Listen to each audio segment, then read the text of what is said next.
कनकपुर गांव में भगवान विष्णु का एक मंदिर था। उस मंदिर के आगे एक सुंदर व काफ़ी बड़ा बाग था। वहीं एक छोटी सी कुटिया में बाग का माली जीतो अपनी पत्नी रामा के साथ रहता था। जीतो सारा दिन बाग की देखभाल करता, पेड़ों को पानी देता था। रामा घर का काम करती थी। घर का काम समाप्त होने के बाद वे अपनी कुटिया में तो कभी मंदिर में जाकर भगवान विष्णु के भजन गाया करती थी। एक दिन वे अपनी कुटिया के बाहर एक पेड़ के नीचे बैठी भजन गा रही थी। तभी उसे एक मोर दिखाई दिया। वह रामा के आसपास घूम रहा था और अपने पंख फैलाकर नाच रहा था। रामा ने मोर को नाचता देखा तो उसे बहुत अच्छा लगा। जब तक वह भजन गाती रही, मोर वहीं घूमता रहा। उसके बाद वह कहीं चला गया। शाम को रामा ने जीतो को मोर के बारे में बताया तो उसने कहा, मैंने तो कोई मोर नहीं देखा। अगले दिन भी जब रामा भजन गाने बैठी तो वह मोर आ गया और भजन सुनकर नाचता रहा, फिर चला गया।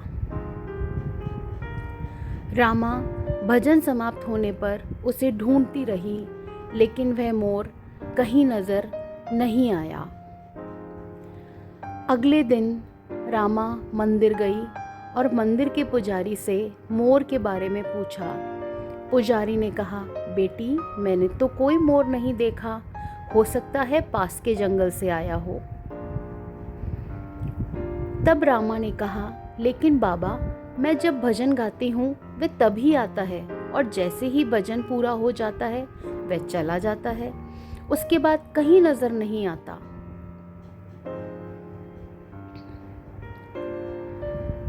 तब पुजारी बाबा ने कहा, बेटी, वह तो साधु या संत होगा जिसका जन्म मोर के रूप में हुआ है। वह जब भी भगवान श्री विष्णु के भजन सुनता है तो झूमने लगता है। इसी तरह कुछ दिन बीत गए। वह मोर हर दिन भजन सुनने आने लगा था। एक दिन रामा ने जीतो से कहा, वह मोर हर दिन भजन सुनने आता है, मुझे कुछ समझ नहीं आ रहा।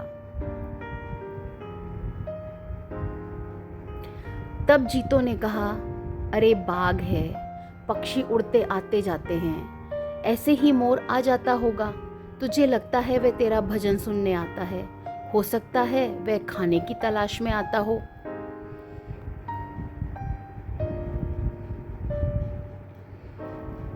अगले दिन जब वह मोर आया तो रामा ने बीच में ही भजन गाना बंद कर दिया और मोर के सामने जाकर बैठ गई।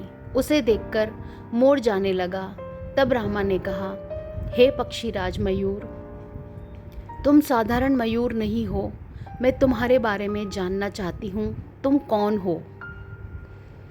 यह सुनकर मोर रोने लगा। उसने इंसान की आवाज़ में कहा, माता, मैं पिछले जन्म में एक शिकारी था। जंगल से मोर पकड़कर उनके पंख निकालकर बाजार में बेचा करता था।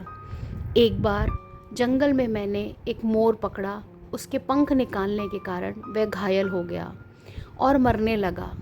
तब उसने मुझसे कहा, हे दुष्ट शिकारी, तूने धन के लालच में न जाने कितने मोरों को मारा होगा। हमारे पंख निकालने के कारण जो कष्ट हमें होता है वह तू कभी नहीं समझ सकता। इसलिए मैं तुझे श्राप देता हूँ कि अगले जन्म में तू मोर बने और तुझे भी इसी प्रकार कष्ट हो। यह कहकर वह रोने लगा। तब रामा ने पूछा, तुमने जो किया उसकी सज़ा तो तुम्हें मिल रही है, लेकिन तुम इंसान की तरह कैसे बोल लेते हो और इस श्राप से तुम्हें कैसे मुक्ति मिल सकती है?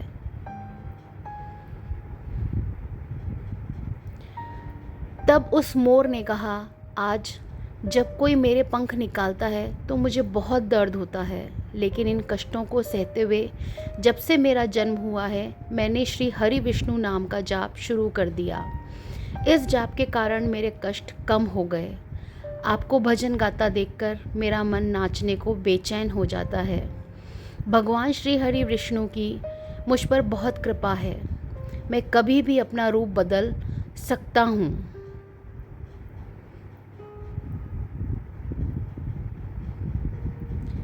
यह कहकर वह सुंदर लड़के के रूप में प्रकट हो जाता है।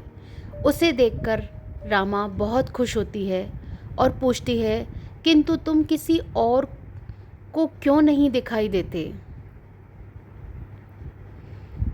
तब मोर रूपी लड़के ने कहा, मैं इंसान के रूप में रहता हूँ, किंतु जब कोई श्री हरि विष्णु के नाम का गुणगान करता है तो मैं अपने को रोक नहीं पाता और मोर के रूप में नाचने लगता हूँ।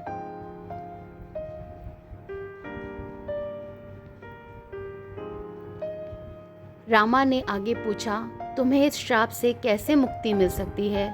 क्या मैं तुम्हारी कोई मदद कर सकती हूँ?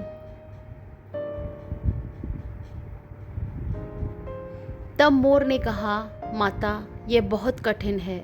यदि आप अपने पति के साथ 1 सप्ताह तक बिना अन्न जल ग्रहण किए यज्ञ का अनुष्ठान करें और मुझे पुत्र के रूप में पाने की कामना करें, तो भगवान विष्णु की कृपा से मुझे मोर के जन्म से मुक्ति मिल जाएगी और मैं आपको पुत्र के रूप में प्राप्त हो जाऊंगा।